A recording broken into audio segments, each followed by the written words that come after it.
Hey everyone, while the writers' strike is wrapping up, the Screen Actors Guild is still on strike and negotiating as we record this podcast. So if you want to send your support their way still, go to entertainmentcommunityfund.org and make sure your donation is sent specifically to film and television. This is not a strike fund. It is to help those who are affected by the people who caused the strike in the first place, the greedy executives. We at Renegade Animation and Renegade Pop Culture stand with the Screen Actors Guild and whoever else is on strike right now. With all that said, if you like what we do, please give us a like, a follow, and a rating on Apple Podcasts or wherever you listen to us. We are everywhere. Also support our Patreon. That way we can keep doing what we love, and that's talking about animation. And now, on with the show. What's going on, everyone? Welcome to another episode of Renegade Animation on the Renegade Pop Culture Podcast Network. My name is Mike. I'll be your host for this evening. Joining me, as always, is the animation guru himself, Cameron. Howdy, howdy. And today we have an interesting episode. We've got reviews for Tales From Earthsea, which is our next stop on the Ghibli journey, and part 2 of My Dad the Bounty Hunter. Let's get the bad one out of the way first.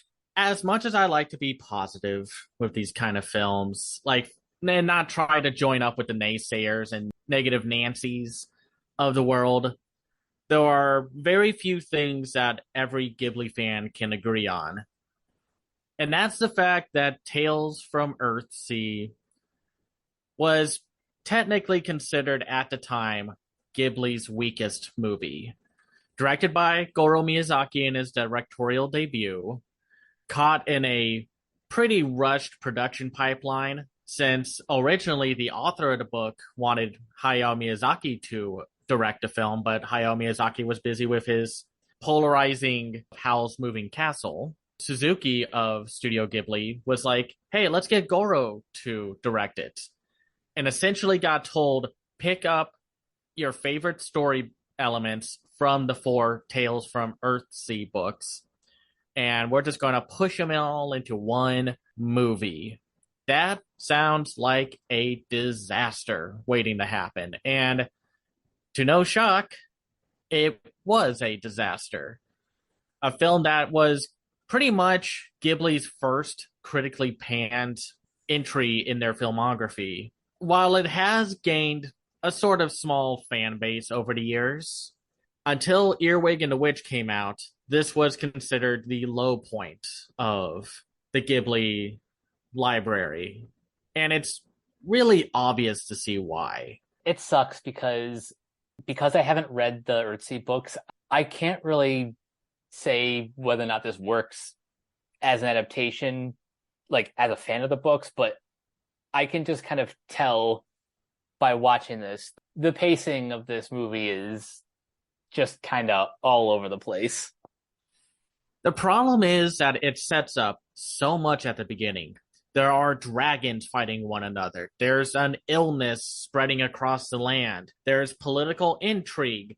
The main character essentially kills his father and then runs into Jed, or the great wizard Sparrowhawk, and goes on a journey with him, and then encounters Theru, a young girl who was almost sold as a slave and was going to get brought to a wizard named Cobb by his evil knight and henchman Hare. And you can basically drop half of those plot points because they never come back. It feels like a film that was meant to be a series of films, like 1, 2, 3, 4, like all 4 books at that time. That would make sense. Why not Ghibli not try to make a big epic franchise or something? That's like the one thing they don't do are sequels. They do maybe little shorts that are non-canon to other books. Like there's a short with the younger sister and a cat bus kitten from My Neighbor Totoro, but that's not part of the Totoro timeline and what have you. Right. But here, it's like they wanted to start big and then realized, oh, we don't have the money or the time to do all this because Miyazaki is winding up to do two more movies again at the time before he retires. And then Takahata is too busy working on his magnum opus and what would soon be his last film, The Tales of Princess Kaguya. It's a real shame that this got stuck, quite frankly, the worst case production pipeline possible. Not that it doesn't have its high points or lovely moments, but for a Ghibli film, it falls really flat. And that's shocking to me because I was originally a very big, avid defender of this film. I didn't see what the big deal was. But then there was also a reason I never rewatched it after seeing it way back in like 2010, 2012. Is it because the characters just weren't memorable in this adaptation? Yeah, that's the big problem here. The characters are not interesting. I said Arrietty's cast might be its most forgettable. At least Arrietty is a likable lead. There was potential for a great cast, but due to the jumbled storytelling, the characters fall flat. Eren is an annoying protagonist. It's very anime. He's like, I did this action, so I don't care about life.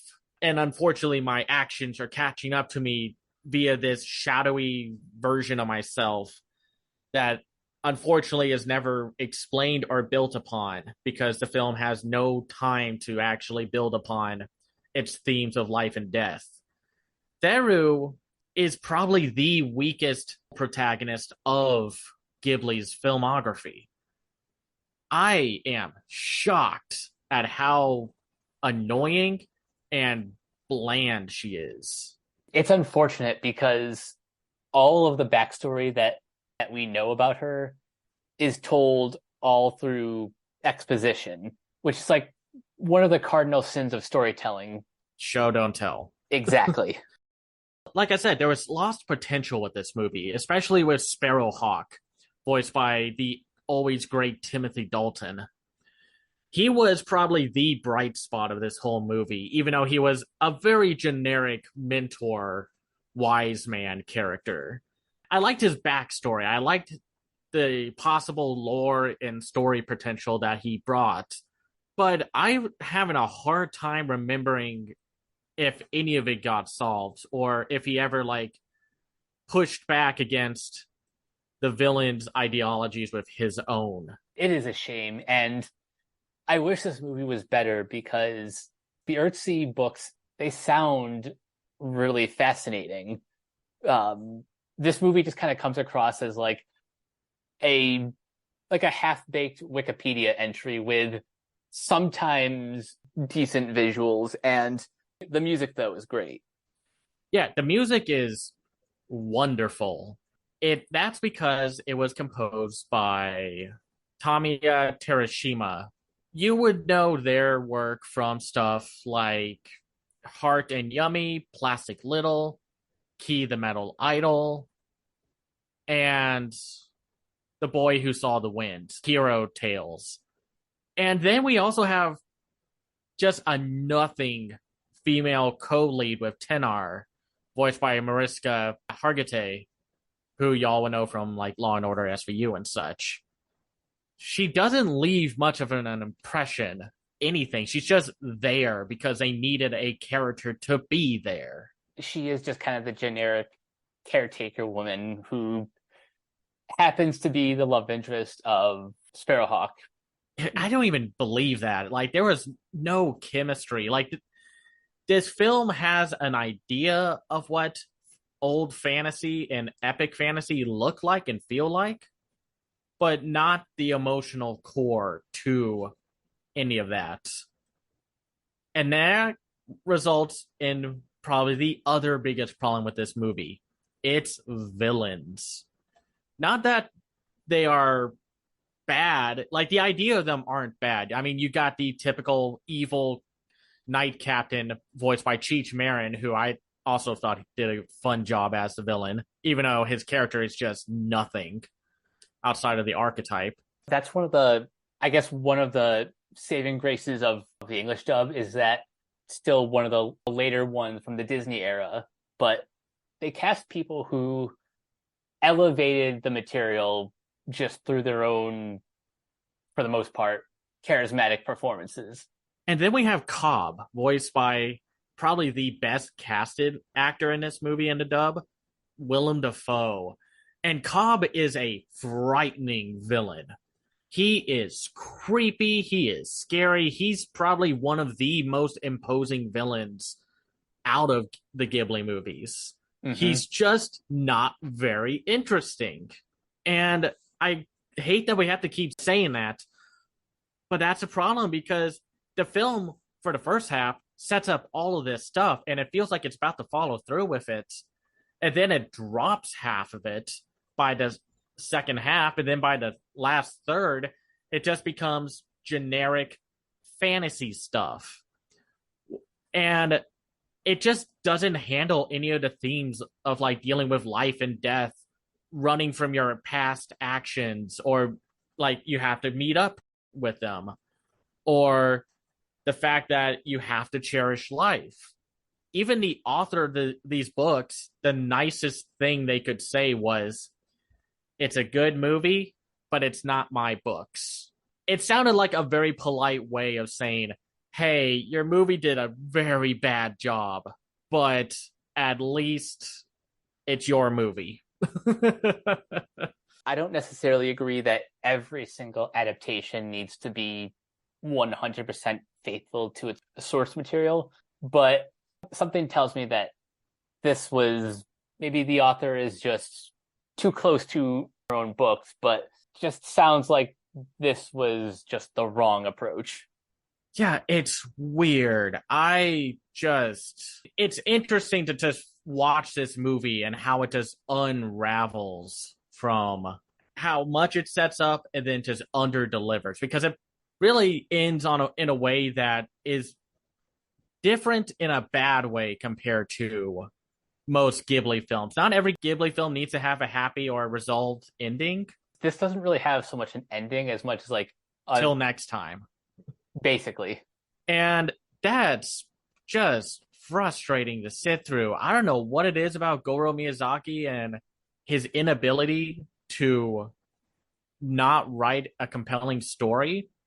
Like, his best one is from Up on Poppy Hill, but that's probably because Hayao Miyazaki wrote that story. Mm-hmm. Everything that just happens here just feels like nothing. There's nothing satisfactory about the story, and there are just moments where it adds these weird little comedy moments when it's trying to be this big, grand, epic story. And in better hands, or in a director that wasn't doing this for his first time, maybe it could have been great. Maybe Ghibli could have had a franchise on their hands to adapt. But who knows? Maybe some internal rules said, hey, we're not going to do sequels because sequels are bad and what have you. And yes, most sequels are pretty terrible to just middling. But with Ghibli, you could have found some good directors for something to fit the tone of Earthsea. Because even with this jumbled mess of a story, there are great moments. I loved the moment where Eren and Teru finally bond, and she's singing that song, which is probably my favorite song, or one of my favorite songs from the Ghibli discography. That moment was lovely, and it was probably the first time that I actually felt some sort of emotion watching this movie, where I'm kind of struggling to do that in other places. It's like when the moments work, they work. I love the downplayed moments of like Sparrowhawk, Eren, and Tinar just relaxing after some farm work. And you get to see Ghibli's still great animation put so much character into their movements. But it's just supporting a story that doesn't work. Like those old ladies who are like, oh, who is that Tinar lady? She seems suspicious. They don't appear after their whole sequence again. I have no idea why that scene was there at all. Like, this movie still looks great and it still has its moments, but I don't know. It's just really disappointing. And then the whole thing with like Teru being a dragon, it's like, okay, what happened there? What happened with the dragons? Why were the dragons fighting? Not everything needs to be explained to me, but if you're going to introduce something into your movie, you have to follow through with it. That's one of the issues with this. And I'm struggling to put into words why we should maybe cut Goro a little bit of slack just because it seems like he was kind of thrown to the wolves during this production.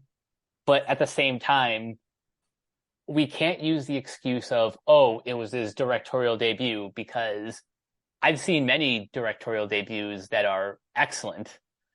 I think we do have to cut him some slack though, because he was thrown into an unwinnable situation.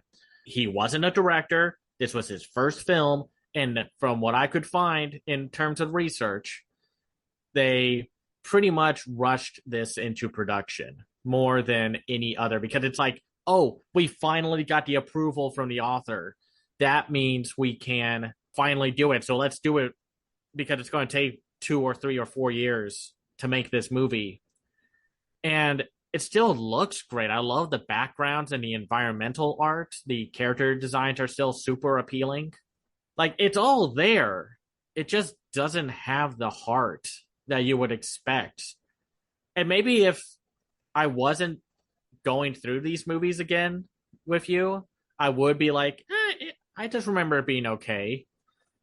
But here it's like, man, I don't know. Maybe I was in a not a great mood this morning or something when I rewatched it, but this is a disappointment. And I really can't understand, or I want to know why people like this movie, even though this has probably one of the messiest stories of a Ghibli film or just any animated film in general. I would like to hear from the defenders of this movie, not necessarily to invalidate your opinions, because everyone is entitled to their own opinions. I just personally think, unfortunately, Goro Miyazaki, at the end of the day, he just didn't have the sauce. And all these production troubles aside, it's unfortunate that this movie just kind of felt undercooked.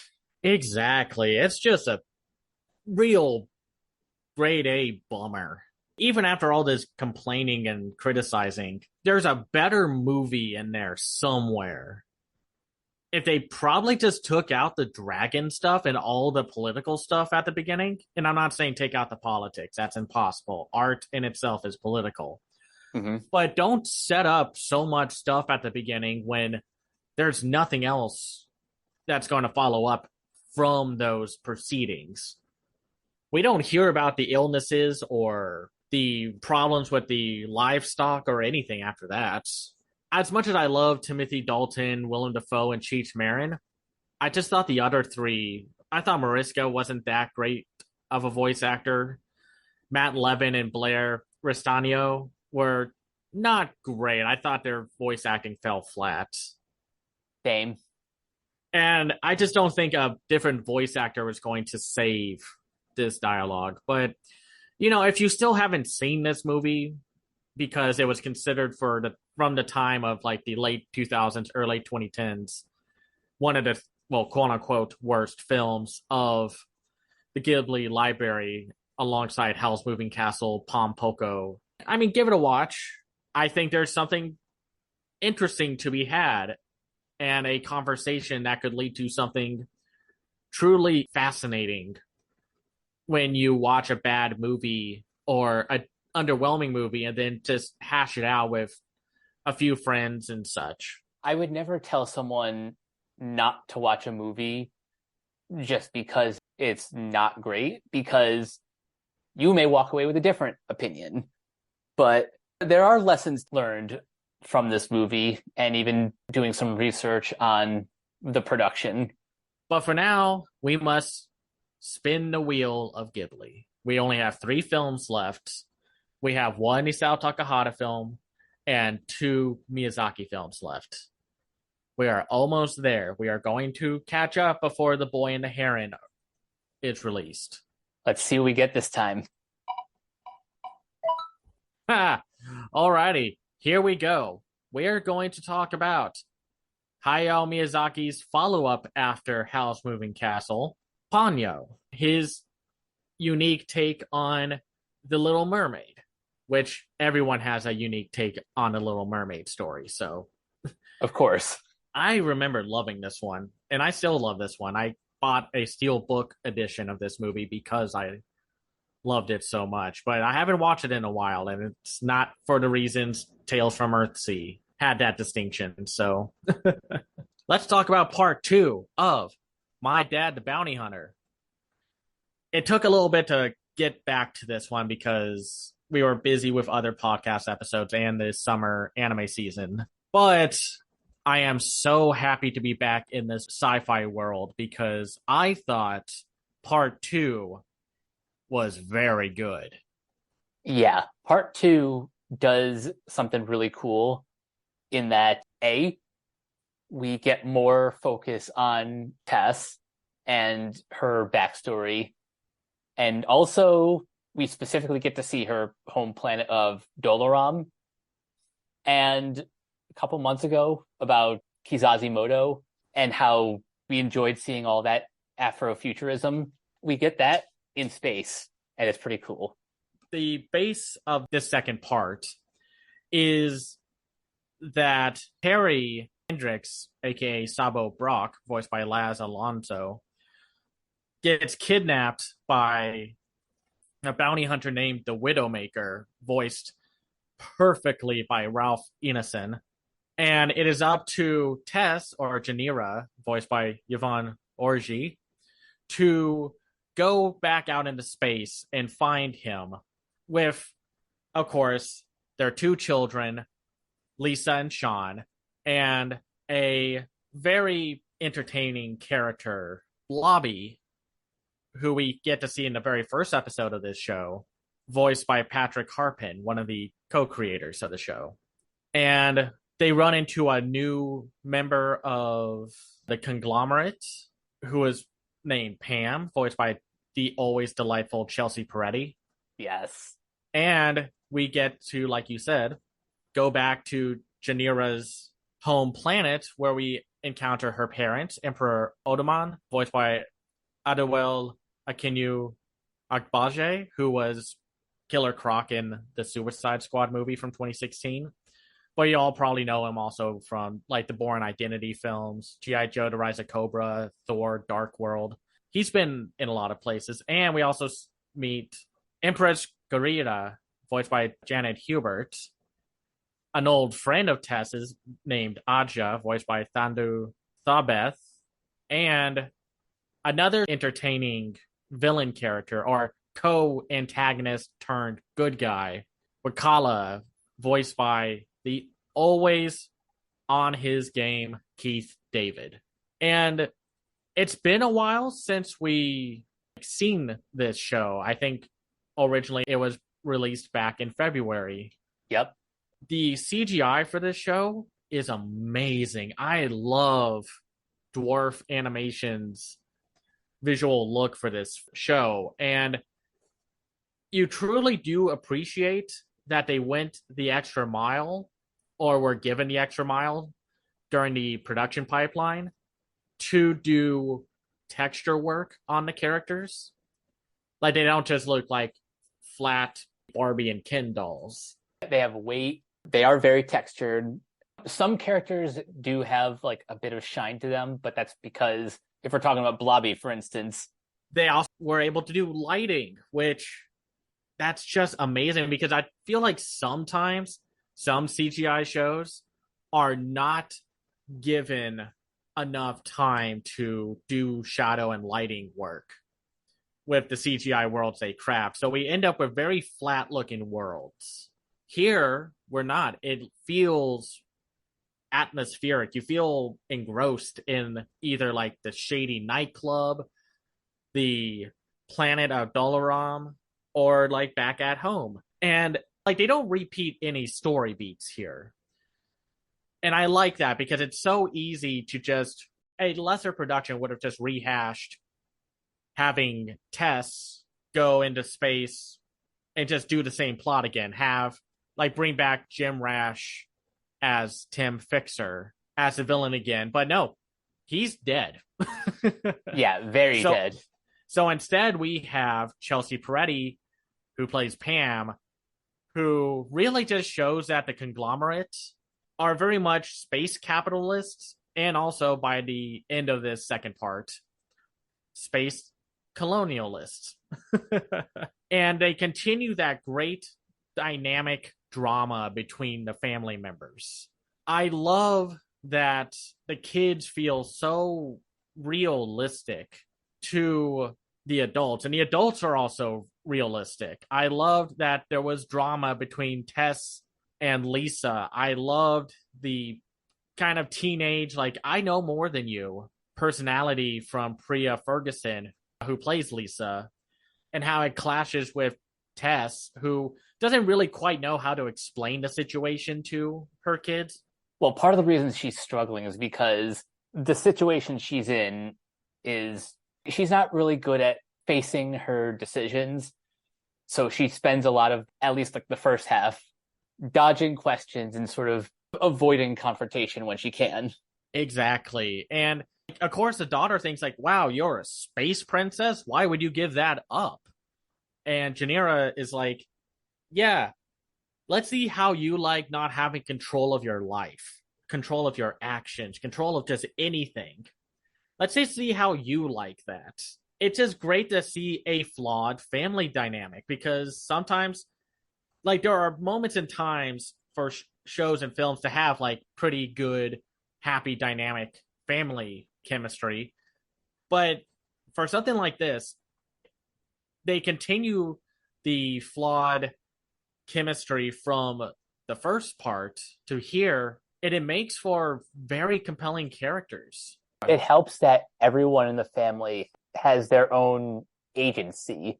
Like Lisa and Sean, and especially Lisa, they want to be more involved in the action. They don't want to just be left behind. No, and I get that. And I love that because, like I said back then, a lot of times with these shows, if they were made like in the 80s or something, the kids would take up 2 months' time. They'd be really annoying.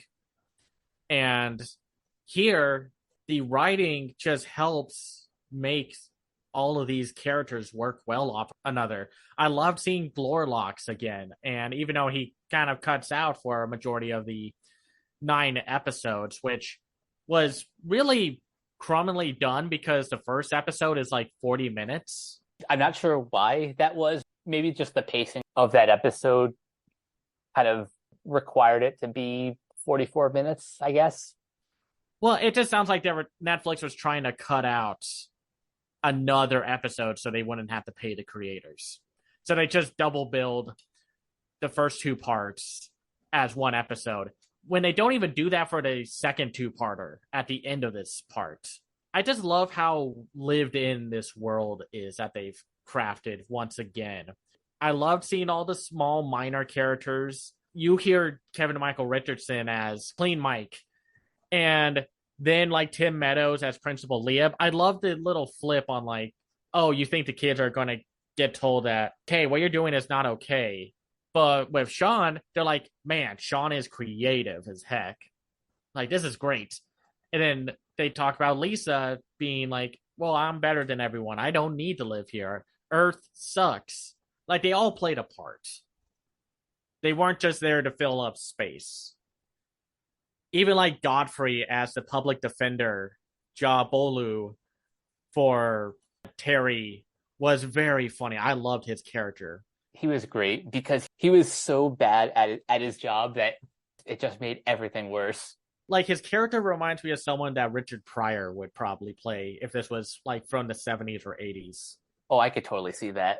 And then like with Chelsea Peretti's Pam, she's just as creepy. Well, she's not as creepy as Jim Rash's as Tim Fixer, but Pam has a more sinister corporate entity to her, whereas Tim was very much more like sinister, like, I'm openly willing to kill and hurt people to get you to do this bounty job. Pam is more, let's just throw money at you and we won't have to use force. Comes across very two-faced too, like a lot of corporate executives. I love that they also didn't hold back on some of the violence for this show. This show is plenty violent. Like, people probably do die. I mean, they won't show most of them. They have enough time and a rating to show maybe one or two. But I love that first moment where you think Pam is dead, where Tess rips out that inhibitor thing from her head, and you see her body just like crunch up until you realize that she's also the same species as Tim Fixer, as his like crocodile entity. And even though it could be frustrating how the Emperor and Empress were, well, more so the Emperor than the Empress, like, were towards Terry, you understand it. They were just worried parents. And then the first time they finally get a hint at something of like knowing where she was or where De Niro was, you can understand their pain. They just wanted to know if their daughter was okay, even though the Emperor was definitely going behind the Empress's back in terms of trying to get what the both of them wanted without actually ever talking to one another. It's a good parallel towards Terry and Tess and their relationship. I think that's what makes the Emperor and the Empress like very relatable, is because that's kind of a normal thing that husband and wives will do. Like, not always are they going to be on the same page. Sometimes there is just a lack of communication, and not necessarily to like earth-shattering degrees, but like very mundane situations. But it's great that we kind of fully understand the motivations of each of these characters. And I also like that the Widowmaker, he's built up to be the big bad guy of the season. But I like that he's just like, hey man, I'm just a bounty hunter. I wasn't hired to kill Terry. I was just told to bring him here. He was very open and willing to help once he found out the situation at hand. That was a pretty nice twist. Blobby, I sent you a message about this, that Blobby was just a more tolerable and likable version of Bubble Bass from SpongeBob. Like, down to how he talked and his mannerisms. Like, he thought he was too cool for the room, even though he was just very pathetic. But he did grow to like the characters. And when he was absolutely given the freedom that he wanted, he still stuck around and was actually very useful. They could have easily just made him useless throughout the whole 9 episodes, but they didn't. You know who else he reminds me of? Iago, from mostly the Aladdin sequels, like Return of Jafar, and then the series, where, you know, he kind of starts off with ulterior motives, but then just kind of warms up to our heroes. Very much like that, especially with Aladdin 2 was basically Iago's movie. Basically.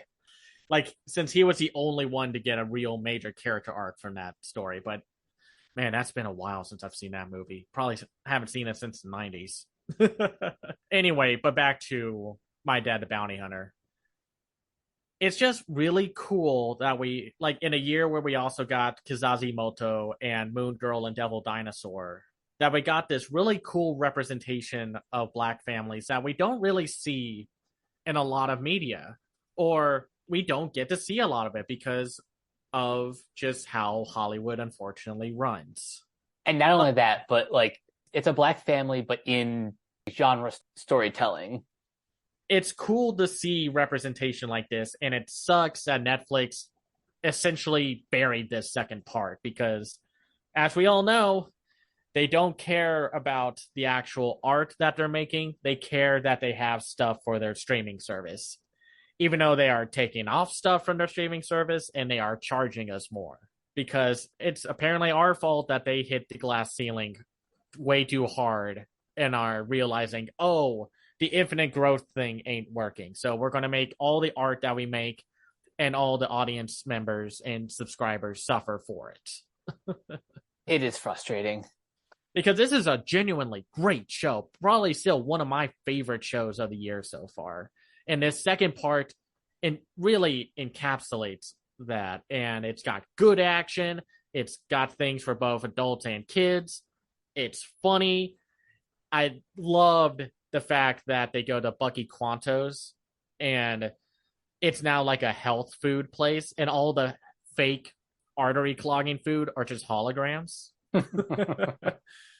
Oh, that would be so frustrating, but I kind of wonder if that would work. Like you get the feeling of eating it without actually eating it. If that was real, like there would be so much outrage. I very much love this show, and I think the second part's great. I hope they have a third part because they put a little stinger teaser at the end with the whole portal thing opening up. And I feel like you can't end on that. Then again, this is Netflix, so you have to be careful. Yeah, that's why while I agree, I would like to see a follow-up based on that stinger, but if this were the end of the series, I still think it's a pretty satisfying conclusion to the Hendrix's story. It's a shame that right now we're in this state of like post writer strike and we're still dealing with the actor strike, which again was of the fault of the executives at top of these studios. So don't blame the actors, don't blame the writers, blame the executives who don't do anything. That we could have had more of this show, but if they were only told they were given enough episodes because of the bad deals they were given at the time, yeah, it's pretty satisfying. I just hope there's a little more that Netflix is hiding, because I would absolutely want to see more, or at least a third part to cap off everything. Yeah. I mean, that's really all I have to say. This was just great. I hated starting this episode with being very negative, but coming back to this one and seeing just like all the positivity come back through my spirit and body and thoughts, and of course just being able to talk about anything with the amazing Keith David in it was like, yeah, we ended on a good note. Yeah, I'm glad we ended this episode on like probably the show that's in my top 5 of the year. Same. Yeah, My Dad the Bounty Hunter. If you have not seen the show yet, you should definitely check it out as soon as you can.